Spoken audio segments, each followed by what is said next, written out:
نستعينه ونستغفره ونعوذ بالله من شرور أنفسنا ومن سيئات أعمالنا من يهدي الله فلا مضل له ومن يضلل فلا هادي له وأشهد أن لا إله إلا الله وحده لا شريك له وأشهد أن محمدا عبده ورسوله يا أيها الذين آمنوا اتقوا الله حق تقاته ولا تموتن إلا وأنتم مسلمون يا أيها الناس اتقوا ربكم الذي خلقكم من نفس واحدة وخلق منها زوجها وبث منهما رجالا كثيرا ونساء فاتقوا الله الذي تساءلون به والأرحام إن الله كان عليكم رقيبا يا أيها الذين آمنوا اتقوا الله قولوا قولا سديدا يصلح لكم أعمالكم ويغفر لكم ذنوبكم ومن يطع الله ورسوله فقد فاز فوزا عظيما أما بعد فإن خير الحديث كتاب الله وخير الهدي هدي محمد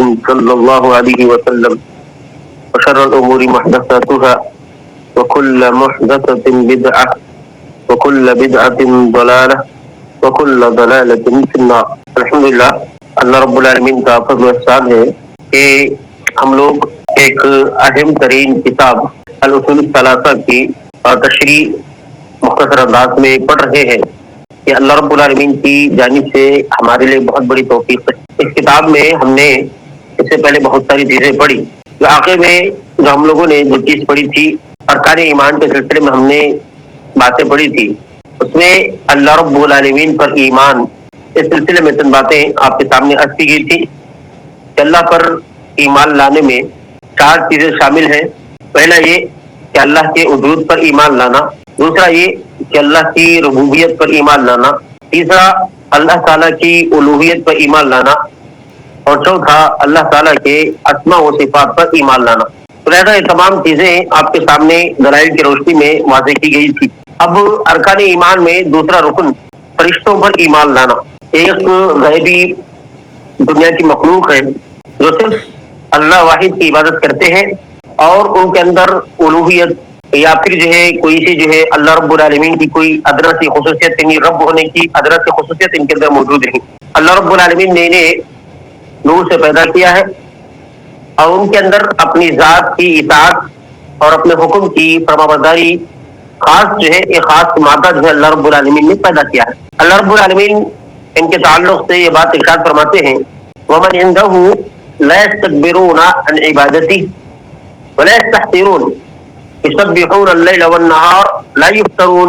اللہ رب العالمین نے کہا کہ جو فرشتے اللہ کے پاس ہے وہ اللہ کی عبادت سے نہ تو سرکشی کرتے ہیں اور نہ ہی بھٹکتے ہیں.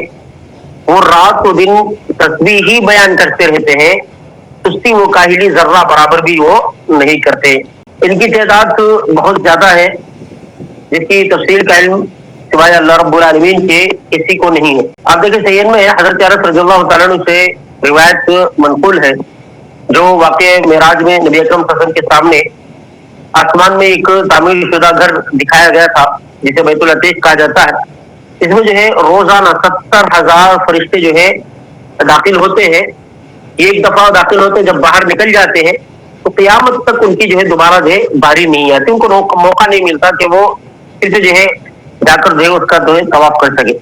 تو فرشتے بہت زیادہ ہے، اللہ رب العالمین نے ان کو بنایا ہے، اللہ رب العالمین نے خاص اپنی عبادت کے لیے.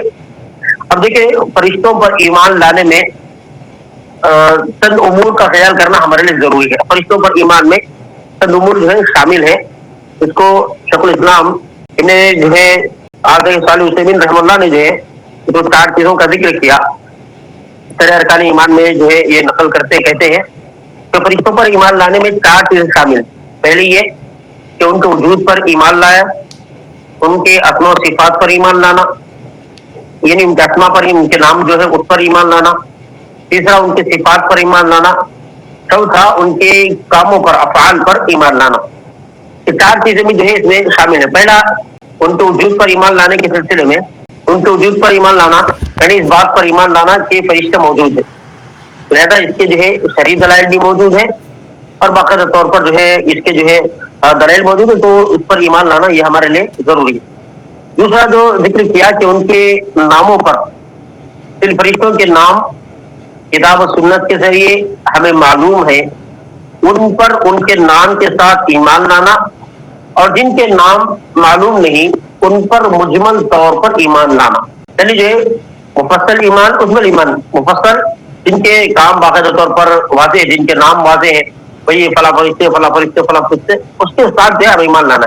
اب جن کے نام معلوم نہیں، مجمل ایمان، یعنی ہاں بھی وہاں فرشتے ہیں، یہ فرشتے، ایمان رکھنا ہے بس. جتنی تفصیل ہے ان کی اتنی ہی بات بتائی جائے گی. اب اس کے بعد دیکھیں تیسری چیز جو ابن تیمیہ رحمہ اللہ نے کہا کہ ان کے صفات پر ایمان لانا. فرشتوں کے جو صفات کتاب و سنت کے ذریعے ہمیں معلوم ہے، ان پر ان کی صفات کے ساتھ ایمان لانا. جیسے حضرت جبرائیل علیہ الصلوۃ والسلام کی صفت نبی صلی اللہ علیہ وسلم سے جو منقول ہے، آپ صلی اللہ علیہ وسلم نے انہیں ان کی پیدائشی صورت میں دیکھا. ان کے 600 پر تھے جو ایک کنارے کو، آسمان کے کنارے کو جو ہے مکمل طور پر ڈھانپے ہوئے تھے. کبھی کبھی فرشتے جو ہے انسان کی شکل میں بھی آ جاتے ہیں، جیسے جبرائیل علیہ الصلوۃ والسلام کا واقعہ، جس وقت اللہ تعالیٰ نے انہیں مریم علیہ الصلوۃ والسلام کے پاس بھیجا تو انہوں نے جو ہے ان کے سامنے ایک انسان کی شکل اختیار کر لی تھی. اسی طرح جبرائیل علیہ السلام جب اللہ کے رسول کے پاس آئے، جس وقت آپ صحابہ کے درمیان تشریف فرما تھے، تو اس وقت بھی جبرائیل علیہ السلام کی آمد ایک انسان کی شکل میں تھی. اس پر سفید لبادہ تھا، بال انتہائی کالے تھے، جسم پر سفر کے آثار بھی نہ تھے، اور صحابہ میں سے کوئی انہیں پہچانتا بھی نہ تھا. کہ اللہ کے رسول صلی اللہ علیہ وسلم کے پاس آئے اور آپ کے پاس کتے سے کتا لگا کر گئے، بیٹھ گئے اور اپنے ہتھیلی آپ وسلم کے دونوں رانوں پر رکھی، پھر اسلام، ایمان، احسان، قیامت اور اس کی نشانیوں کے بارے میں 2 سوالات کیے تھے. صحیح بخاری مسلم میں جو ہے ہم لوگوں نے اس روایت کو ملاحظہ کیا ہے. لہذا یہ جو ان کے صفات ہے، ان صفاتوں پر جو ہے ہمیں ایمان رکھنا ہے. اس طریقے سے آپ دیکھیں تحرم، یعنی چوتھا یہ ان کے افعال پر ایمان لانا. اللہ کے حکم سے فرشتے جن کاموں کو انجام دیتے ہیں ان کی بابت کتاب و سنت سے جو کچھ بھی ہمیں معلوم ہے اس پر ایمان لانا. مثال کے طور پر جیسے اللہ کی تسبیح بیان کرنا، دن و رات بلا تھکاوٹ و اکتاہٹ کے اللہ رب العالمین کی عبادت کرنا. پھر اسی طریقے سے بعض فرشتے ایسے ہوتے ہیں جن کے کچھ مخصوص اعمال ہوتے ہیں، جیسے جبرائیل علیہ الصلوۃ والسلام ان کا کام کہ اللہ رب العالمین کے پیغام کو انبیاء اور رسولوں تک پہنچانا. میکائیل علیہ الصلوۃ والسلام کا کام، ان کا کام بارش سے برسانا، پودے اگانا. اسی طریقے سے اسرافیل علیہ الصلوۃ والسلام کا نام، ان کا کام جو ہے سور میں پھونکتا ہے قیامت قائم ہونے کے وقت، اور دوسرا جو ہے لوگوں کو پھر سے دوبارہ زندہ کرنے کے خاطر. اس طریقے سے ملک الموت، ان کا کام موت کے وقت جانداروں کے روح نکالنا. اور وہ فرشتے جن کا کام جو ہے رحم مادر میں موجود بچے کی دیکھ ریکھ کرنا، جب بچہ جو ہے اپنی ماں کے پیٹ کے اندر 4 ماہ کا ہو جاتا ہے، اللہ تعالیٰ فرشتوں کو بھیج کر حکم دیتے ہیں کہ وہ اس کی روزی، اس کی موت، اس کے عمل، وہ بدبخت ہوگا یا نیک بخت ہوگا، اس کے تعلق سے پورا وہ لکھتے ہیں وہ فرشتے. اسی طریقے سے وہ فرشتے جن کا کام جو ہے انسانوں کے اعمال کو لکھنا، ان کو محفوظ کرنا، کرامن کاتبین جو کہتے ہیں. لہٰذا وہ فرشتے، یہ جو ہے 4 چیزیں ہیں جس پر ایمان رکھنا ہمارے لیے ضروری ہے. ان 4 چیزوں کو ہمیشہ جو ہے اپنے ذہن و دماغ میں رکھیں کہ 4 فرشتوں پر ایمان لانے کے سلسلے میں ان 4 چیزوں کو 4 چیزیں بھی شامل. اگر اس میں سے ایک چیز بھی ہم چھوڑتے ہیں تو فرشتوں پر ایمان ہمارا مکمل نہیں ہے. پہلا ان کے وجود پر ایمان، دوسرا ان کے ناموں پر ایمان، تیسرا ان کے صفات پر ایمان، چوتھا ان کے کاموں پر یعنی افعال پر ایمان. اب فرشتوں پر ایمان لانے کے کیا فوائد ہیں، کیا فائدے ہو سکتے ہیں؟ فرشتوں پر ایمان لانے کے بہت سارے فائدے ہیں. سب سے پہلا یہ کہ اللہ تعالیٰ کی عظمت، اس کی طاقت اور اس کی سلطنت کے بارے میں معلومات ہوتے ہیں، کیونکہ مخلوق کی عظمت خالق ہی کی عظمت ہے. اب اتنی بڑی مخلوق، یہ نورانی مخلوق، بھائی یہ فلاں فرشتے ایسے ہیں، ان کے تیز پر ہے، بھائی ایک طرف اگر یہ پر کھولتے ہیں تو پورا آسمان ڈھک جاتا ہے. لہٰذا یہ عظمت اتنی بڑی مخلوق ہے، لہٰذا خالق کتنا بڑا ہوگا. تو یہ عظمت اللہ رب العالمین کی عظمت ہے، اس سے معلوم ہوتی ہے. دوسرا یہ کہ بنی نوع انسان پر اللہ تعالیٰ کی اس خصوصی عنایت و شکر گزاری کہ اس نے بہت سارے فرشتوں کو ان کی حفاظت کے لیے، ان کے اعمال کی کتابت، اعمال لکھنے کے لیے اور بہت سارے دیگر جو ہے فائدوں کے لیے اللہ رب العالمین نے ان کو مقرر کر رکھا ہے. اور تیسرا فرشتوں پر ایمان لانے کا فائدہ یہ ہے کہ فرشتوں سے محبت ہوتی ہے، کیونکہ وہ بھی اللہ تعالیٰ کی عبادت کرتے ہیں. یعنی ہر کوئی جو ہے فرشتے جو ہے باقاعدہ طور پر فرشتوں پر جو ہے ایمان رکھتے ہیں، اور فرشتوں سے جو ہے کوئی فرشتے ہیں تو بولے تو خوش ہو جاتے ہیں. اب اسی طریقے سے اکثر لوگ ہیں جو کہ جو ہے فرشتوں کے لیے فرشتوں کا انکار کرتے ہیں. یہ گمراہیوں کی ایک جماعت ہے اور انہوں نے فرشتوں کے جسموں کا انکار کیا. ان کا کہنا ہے کہ مخلوقات کے اندر خیر پر ابھارنے والے جو محرکات ہوتے ہیں، جو فیلنگس ہوتی ہیں، این وہی فرشتے بھائی آدمی اندر سے فیل آ رہا ہے کہ بھائی چلو اچھا کام کر لیں گے، چلو برائی سے رک جاتے ہیں. تو یہ وہ سمجھتے وہ کہتے ہیں کہ بھائی یہ جو ہے یہی فرشتے کی چیز ہے. وہ اصل میں فرشتے کوئی ذات کوئی مکمل طور پر یہ نہیں ہے بلکہ بولتے، لیکن وہ جو ہے غلط ہے، کیونکہ اللہ رب العالمین اور اسی طریقے سے قرآن حدیث اور اجماع امت کے جو ہے یہ سراسر جو ہے خلاف ہے. اللہ رب العالمین کہتے ہیں الحمدللہ فاطر السماوات والارض جاعل الملائکۃ رسلا اولی اجنحۃ مثنی وثلاث ورباع. اللہ رب العالمین نے فرشتوں کے سلسلے میں کہا اصل تعریفات اللہ ہی کے لیے ہے جو آسمان اور زمین کو پیدا کرنے والا، اور وہ جو ہے دو دو تین تین چار چار پروں والے فرشتوں کو اپنا قاصد بنانے والا ہے. لہذا اللہ رب العالمین نے یہاں پر فرشتوں کی ذات کا اللہ رب العالمین نے ذکر کیا، ان کے وجود کا اللہ رب العالمین نے تذکرہ کیا ہے. اور اسی طریقے سے فرشتوں کے وجود کے دلائل کیا ہے؟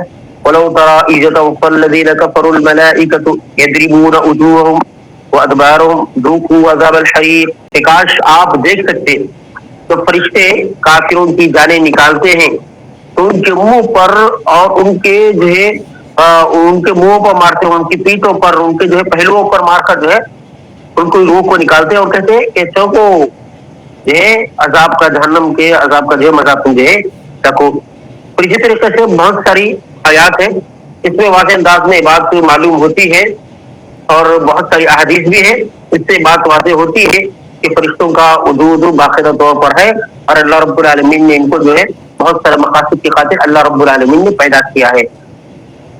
لہذا یہ فرشتوں کے وجود کے متعلق جو ہے چند باتیں آپ کے سامنے ذکر کی گئی. اب ارکان ایمان میں سے تیسرا رکن، پہلا رکن اللہ تعالیٰ پر ایمان، دوسرا رکن اللہ کے فرشتوں پر ایمان، تیسرا رکن ہے آسمانی کتابوں پر ایمان، کتابوں پر ایمان لانا. یہ کتاب یہ واحد ہے، اس کی جمع جو ہے کتب آتی ہے عربی میں، اور کتاب یہ جو ہے مکتوب کے معنی یعنی لکھی ہوئی چیز.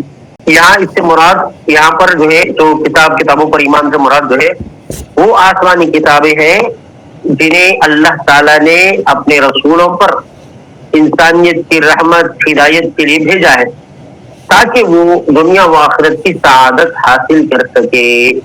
آسمانی کتابوں پر ایمان لانے میں 4 چیزیں شامل ہیں، اس کا بھی آپ کو خیال کرنا چاہیے. دیکھیے آسمانی کتابوں پر ایمان لانے میں 4 چیزیں کیا شامل ہیں. یہ پہلا یہ کہ یہ کتابیں اللہ رب العالمین کی جانب سے نازل ہوئی، اس پر ایمان رکھنا. دوسرا ان کے ناموں پر ایمان رکھنا. تیسرا ان کی صحیح باتوں پر بذریعہ تصدیق کے ذریعے سے ان کا ایمانی جو باتیں اس میں ہے اس کو جو ہے سچ ماننا. چوتھا ان کو غیر منسوخ سمجھنا، یعنی غیر منسوخ احکام پر بذریعہ عمل ایمان لانا، یعنی جو چیزیں منسوخ نہیں ہوئی ان پر جو ہے ویسے جیسے ہیں ویسے اس پر جو ہے عمل کرتے ہوئے جو ہے اس پر ایمان رکھنا. لہٰذا 4 چیزیں یاد رکھیں. اس کو پہلے کہ وہ اللہ رب العالمین کی جانب سے نازل ہوئی اس پر ایمان رکھنا، اور ان کے جو نام ہیں اس پر ایمان، ناموں پر ایمان لانا، اور اس میں جو باتیں ہیں اس پر جو ہے ان کی باتوں کی تصدیق کرانی ہے، ہاں واقعات نہیں کرتے سچ ماننا. چوتھا یہ ہے کہ وہ جو احکام اس میں ہے جو منسوخ نہیں ہے ان پر عمل کے ذریعے سے ایمان رکھنا. لہٰذا یہ 4 چیزیں جو ہے یہ کتابوں پر ایمان لانے میں شامل ہے. اب دیکھیے پہلی چیز ان کے منظر من اللہ، یعنی جو ہے اللہ رب العالمین کی جانب سے نازل ہوئی ہے کتابیں، اس پر ایمان لانا، اس بات پر ایمان لانا کہ وہ اللہ کی طرف سے اتاری گئی ہے، اس میں ذرہ برابر بھی شک نہیں ہے. اللہ رب العالمین نے ان کتابوں کو اپنے ذریعے سے اپنی طرف سے انبیاء علیہ الصلوۃ والسلام پر نازل کیا ہے. دوسرا ان کے اسماء یعنی ان کے ناموں پر ایمان. جن کتابوں کے نام کتاب و سنت کے ذریعے ہمیں معلوم ہوئے ہیں ان پر ان کے نام کے ساتھ ایمان لانا، جیسے قرآن مجید جو محمد صلی اللہ علیہ وسلم پر نازل ہوئی، توریت جو کہ موسیٰ علیہ السلام پر اتاری گئی، انجیل جو کہ حضرت عیسیٰ علیہ السلام پر نازل کی گئی، اور زبور جو کہ داؤد علیہ السلام کو عطا کی گئی تھی. کہیں وہ کتابیں جن کے نام ہمیں معلوم نہیں ہے تو ان پر ہم مجمل طور پر ایمان لائیں گے، مجمل طور پر ہم لوگ جو ہے ان پر ایمان رکھیں گے. تیسری چیز کہ ان کے صحیح باتوں پر بذریعہ تصدیق ایمان لانا، یعنی ان کتابوں کی جو باتیں صحیح ہیں ان کی تصدیق کرنا، جیسے قرآن کی تمام باتیں اسی طرح گزشتہ کتابوں کی وہ باتیں جو تحریف اور تنقید سے محفوظ ہے، تقسیم سے محفوظ ہے، تو لہٰذا ان پر جو ہے ایمان لانا، یعنی جو ہے ان کی جو صحیح باتیں ہیں ان باتوں پر ایمان لانا۔ اور آسمانی کتابیں جتنے بھی ہیں اللہ رب العالمین نے تو جو ہے قرآن مجید کی حفاظت کی ذمہ داری لی، قرآن مجید کو ذمہ داری لی ہے، تو قرآن مجید میں کوئی تبدیلی کر ہی نہیں سکتا۔ اب رہی جو دوسری کتابیں ہیں، تورات ہے، انجیل ہے، زبور ہے، اس میں جو ہے لوگوں نے جو ہے اپنی طرف سے بہت ساری تبدیلیاں کی ہیں، لوگوں نے بہت ساری تبدیلیاں اس میں کی ہیں، لیکن جو ہے جو تحریف سے ممکن بھائی جو خاص صحیح ہے ان باتوں پر جو ہے ان باتوں کی تصدیق کرنا یہ ہمارے لیے درست ہے اور ایمان کا حصہ ہے۔ پھر چوتھی چیز ان کے غیر منسوخ احکام پر بذریعہ عمل ایمان، یعنی ان کتابوں کے جو احکام منسوخ نہیں ہوتے ہیں ان پر عمل کرنا اور اسے جو قبول کرنا، اس کی حکمت ہماری سمجھ میں آئے نہ آئے بس ہمیں عمل کرنا ہے۔ قرآن کے ذریعے تمام گزشتہ کتابیں منسوخ کر دی گئی۔ اب جیسے اس سے پہلے جو کتابیں تھیں تو تمام کی تمام قرآن مجید آنے کے بعد پورے منسوخ ہو گئے، ان پر تو جو ہے ہم عمل نہیں کر سکتے، منسوخ ہو گئی ہیں وہ۔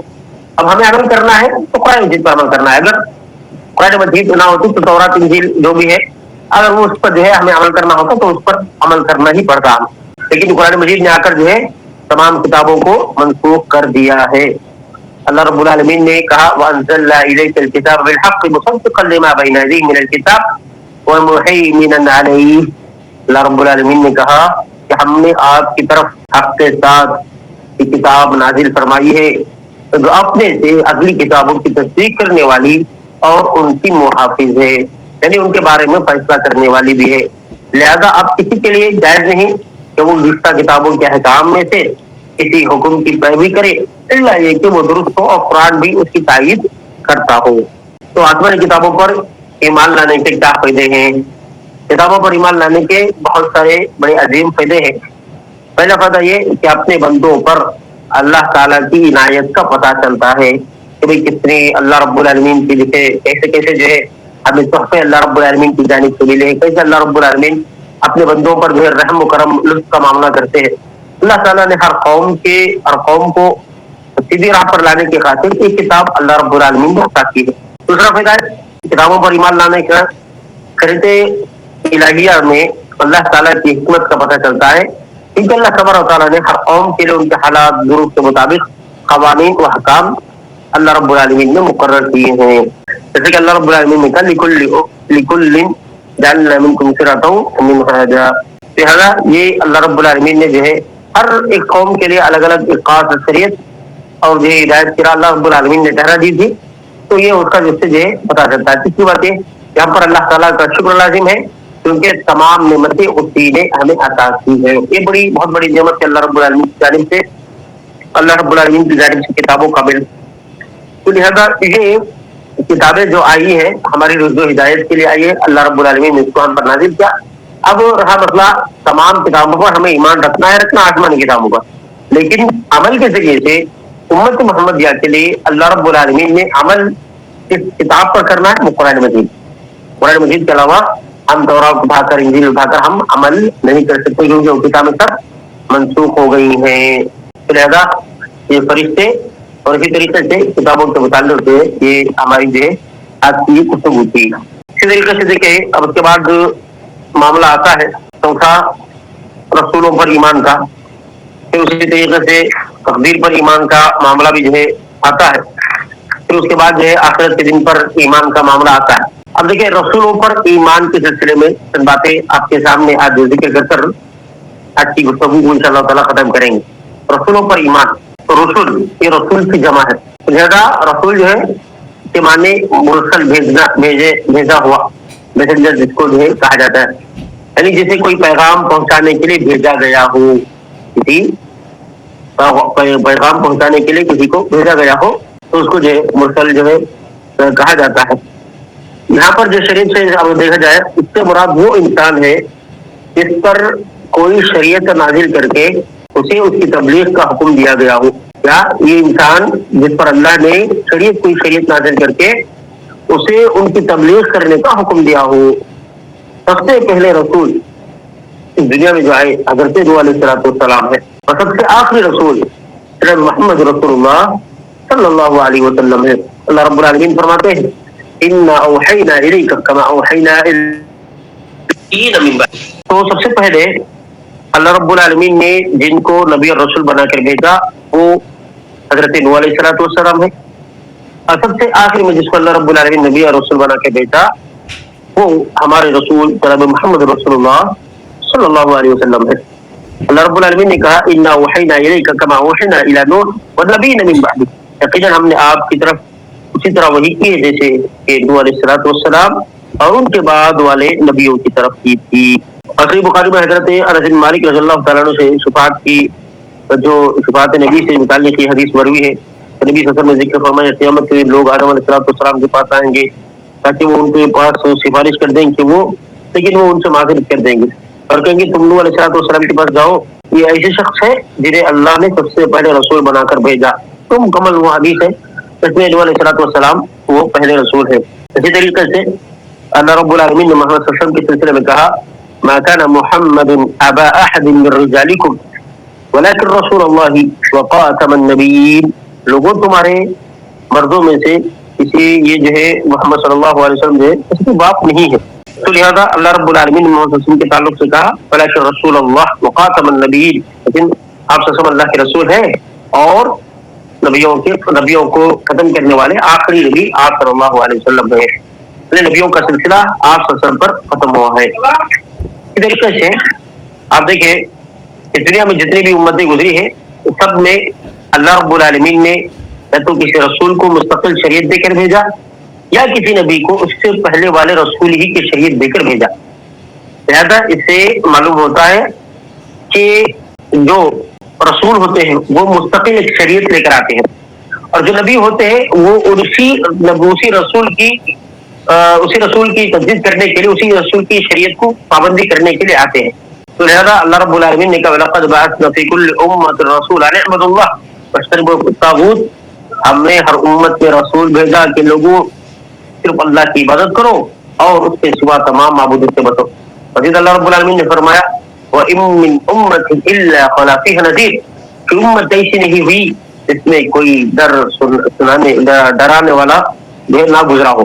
اب دیکھیں رسولوں کے اوصاف کے سلسلے میں باتیں کرتے ہیں. نبی یا رسول یہ انسان ہی ہوتے ہیں، ان کے اندر ربوبیت یا الوہیت کی کوئی بھی صفت نہیں پائی جاتی. یہ بہت بڑی بات ہے کہ نبی یا رسول جو ہوتے ہیں وہ انسان ہوتے ہیں، ان کے اندر نہ رب ہونے کی کوئی صفت ہوتی ہے نہ ہی معبود ہونے کی کوئی صفت ان کے اندر پائی جاتی ہے.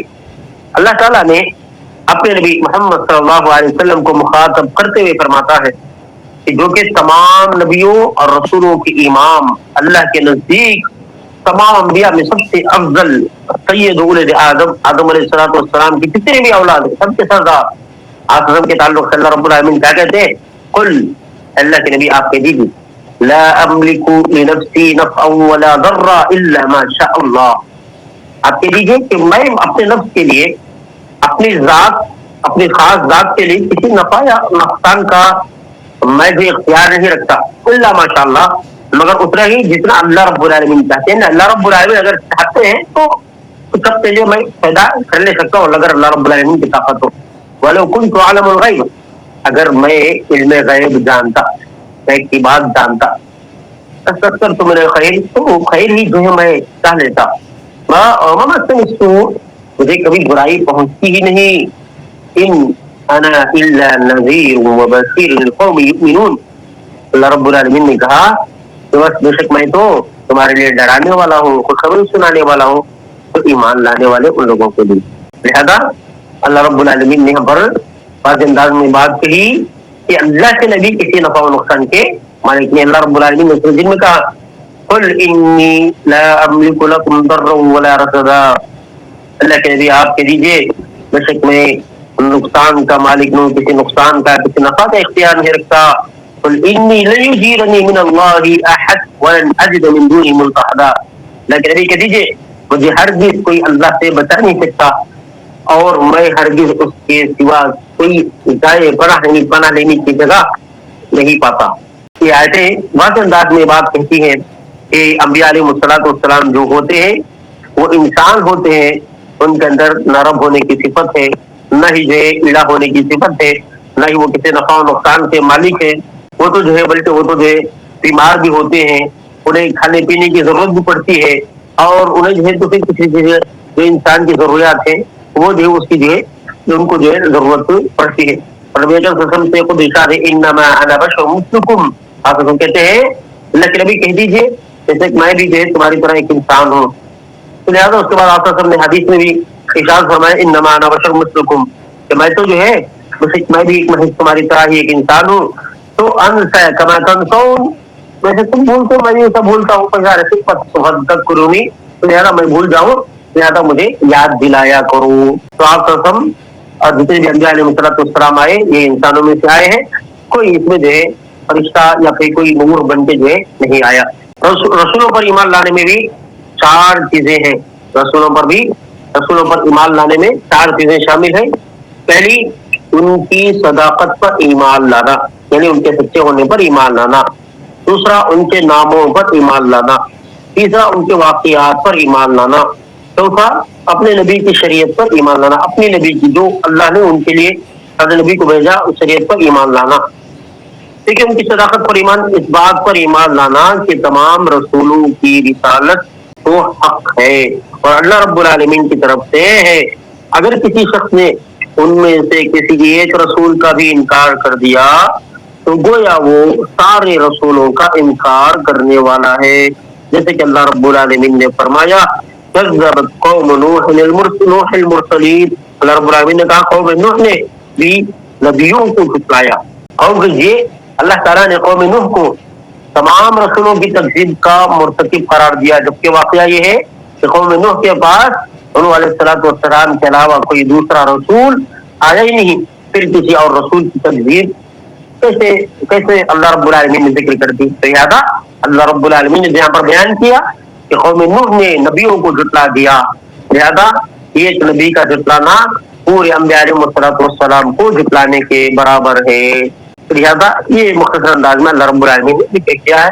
لہذا ان کی صداقت پر ایمان لانا ہمارے ہر نبی سکتا ہے, وہی کوئی نبی سنتا کوئی نہیں سکتا. اس کے بعد ان کے اسماء پر ایمان رکھنا. جن انبیاء اور رسول کے نام کتاب و سنت کے ذریعے ہمیں معلوم ہوئے ہیں ان پر ان کے نام کے ساتھ ایمان لانا, جیسے محمد صلی اللہ علیہ وسلم, موسیٰ علیہ السلام, عیسیٰ علیہ السلام, نوح علیہ السلام. یہ 5 انبیاء کرام اولو العزم پیغمبر سے ہیں, اولو العزم پیغمبروں میں سے ہیں. اللہ تعالیٰ نے قرآن مجید میں دوسری جگہ ان کا ذکر کیا. ایک سورہ احزاب کی اس آیت میں 2 جگہ اللہ رب العالمین نے ان کا ذکر کیا ہے, ایک سورہ احزاب میں اور اسی طریقے سے سورہ شورى میں اللہ رب العالمین نے ان کا ذکر کیا ہے. وَإِذْ أَخَذْنَا مِنَ النَّبِيِّينَ مِيثَاقَهُمْ وَمِنْكُم مِّن نُوحٍ وَإِبْرَاهِيمَ وَمُوسَىٰ وَعِيسَىٰ ابْنُ مَرْيَمَ.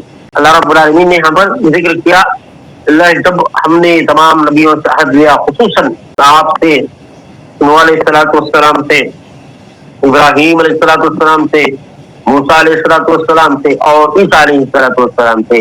لہذا 5 نبی ہیں جو کہ جن کو اولو العزم پیغمبر کہا جاتا ہے. محمد رسول اللہ صلی اللہ علیہ وسلم, نوح علیہ السلام, ابراہیم علیہ السلام, موسیٰ علیہ السلام اور عیسیٰ علیہ السلام. یہ 5 انبیاء ہیں جن کو اللہ رب العالمین نے اولو العزم کہا ہے. تیسرا, ان کے واقعات پر ایمان لانا کہ انبیاء اور رسول کے جو واقعات ثابت شدہ ہیں ان پر ایمان لانا یہ ہمارے لیے ضروری ہے. جب مفصل واقعات ہو تو مفصل ایمان رکھیں گے. اگر ان کے واقعات مجمل ہیں, ان کے واقعات معلوم نہیں ہے, بس اللہ نے نام ذکر کیا, بس ان پر نام رکھتا ہے, ان کے نام پر ایمان رکھتا ہے, ان کا واقعہ نہیں ہے تو واقعہ جتنا ذکر کیا اللہ رب العالمین نے اتنا ہمیں ایمان رکھنا ہے. تو جو ہے اپنے نبی کی شریعت پر ایمان رکھنا, اپنے نبی اس رسول کی شریعت پر عمل پیرا ہونا جسے اللہ تعالیٰ نے ہماری طرف بھیجا ہے, اور وہ خاتم النبیین محمد رسول اللہ صلی اللہ علیہ وسلم جو پوری انسانیت کے لیے اللہ رب العالمین نے ان کو مبعوث کیا تھا. اللہ رب العالمین نے ارشاد فرمایا فلا وربك لا يؤمنون حتى يحكموك فيما شجر بينهم ثم لا يجدوا في انفسهم حرجا مما قضيت وسلموا تسلیما. قسم ہے تیرے رب کی کہ کہ لوگ اس وقت تک مومن نہیں ہو سکتے جب تک کہ آپسی اختلافات میں آپ کو حکم نہ مان لے، اور پھر آپ کی طرف سے جو فیصلہ ہو جائے اس میں کوئی حرج محسوس نہ کریں، بلا تو تعالیٰ اگر دے تسلیم کرے لہذا یہ اسی وقت جو ایمان والے ہو سکتے ہیں۔ تو رسولوں پر ایمان، یعنی اپنے نبی کی شریعت پر ایمان لانا یہ ہمارے لیے ضروری ہے۔ رسولوں پر ایمان لانے کے کیا کیا فائدے ہو سکتے ہیں؟ رسولوں پر ایمان لانے کے بہت زیادہ فائدہ ہے۔ پہلا یہ اللہ تعالیٰ کی رحمت اور اپنے بندوں پر اس کی عنایت تو اللہ نے تحفہ دیا ہے وہ اس کا پتہ چلتا ہے، کیونکہ اللہ تعالیٰ نے اپنے بندوں کے لیے رسول بھیجے تاکہ وہ اس کے بندوں کو صراط مستقیم پر لگائے اور انہیں اللہ تعالیٰ کی عبادت کا طریقہ سکھلائے، کیونکہ انسانی عقل ان ساری چیزوں کا ادراک نہیں کر سکتی۔ دوسرا فائدہ یہ اس عظیم نعمت پر اللہ تعالیٰ کی شکر گزاری، اگر معلوم ہو جائے کہ انبیاء اللہ نے بھیجا ہے کتنی بڑی عظیم نعمت ہے، اس پر اللہ تعالیٰ کی شکر گزاری کرے گا۔ انبیاء اور رسول سے محبت اور ان کے تعظیم، ان کے کما حق و مزاح کرائی تھی تو وہ اللہ تعالیٰ کے رسول ہے، انہوں نے اللہ تعالیٰ کی عبادت اس کے پیغام کو پہنچایا اور اس کے بندوں کے ساتھ خیر خواہی کی۔ لہذا رسولوں پر ایمان لانے کے بہت سارے فائدے ہیں کہ اللہ تعالیٰ نے جو عہد و پیمان کیا تھا اللہ تعالیٰ نے اس عہد و پیمان کو پورا کیا۔ اللہ نے جو نعمت دی ہے نا یہ انبیاء کو بھیج کر اللہ کا صحیح پہچان جو ہے وہ ہمیں ملی ہے، یہ انبیاء علیہ السلام کے ذریعے سے ملی ہے۔ اگر یہ انبیاء نہ ہوتے تو لہٰذا ہم جو ہے اللہ رب العالمین کے ہمیشہ نافرمانیوں میں لگے رہتے، اللہ رب العالمین کی ہمیشہ نافرمانیاں کرتے رہتے۔ دیکھیں اب اتنے بھی انبیاء علیہ السلام کو رسولوں کو انکار کرنے والے بھی چند لوگ، بعض دشمنان رسول یعنی انبیاء علیہ السلام کے دشمن رسولوں انہوں نے انکار کیا رسولوں کا، اور ان کا کہنا یہ ہے کہ رسول انسانوں میں سے نہیں ہو سکتے۔ اللہ نے قرآن کریم میں اس کے بات کو ذکر کر کے اس کی تردید فرمایا وما منع الناس ان يؤمنوا اذ جاءهم الهدى الا ان قالوا ابعث الله بشرا رسولا قل لو كان في الارض ملائكة يمشون مطمئنين فنزلنا عليهم من السماء ملكا رسولا۔ انسان ہے انبیاء علیہ السلام دیکھ کر کافرین کہہ رہے کہ انسان ہے تو یہ رسول نہیں ہو سکتے۔ اب ہمارے مسلمانوں کا معاملہ یہ ہے کہ بھائی رسول انسان نہیں ہو سکتے، اس لیے رسول کو ہم جو نور مانتے۔ عجیب عقیدہ ہے، وہ انسان ہونے کی وجہ سے وہ بھی کہتے تھے کہ عقیدہ سے مہنگا کہ انسان ہو ہی نہیں سکتا بھی۔ اب یہ جو مسلمان ہیں وہ بھی جو ہے کہہ رہے کہ یہ انبیاء جو ہے انسان نہیں ہو سکتے، پھر اس کے لیے جو ہے منہ سے پیدا کیا اللہ رب العالمین۔ زیادہ ہے یہ معاملہ ان کا ہے کہ اللہ رب العالمین اگر لوگوں کے پاس ہدایت پہنچ جانے کے بعد اور ایمان لانے سے کسی چیز سے روکے رکھا تو وہ کہتے ہیں کہ اللہ تعالیٰ نے ایک انسان بھی تو رسول بنا کر بھیج دیا۔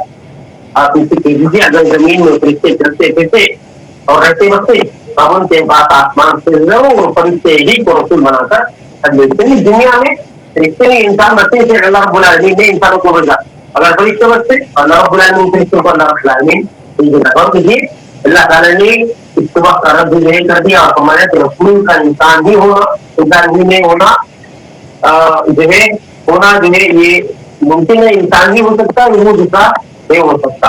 تو ایک مختصر نازو اللہ رب العالمین نے یہاں پر جو ہے بہت حسین بات دی۔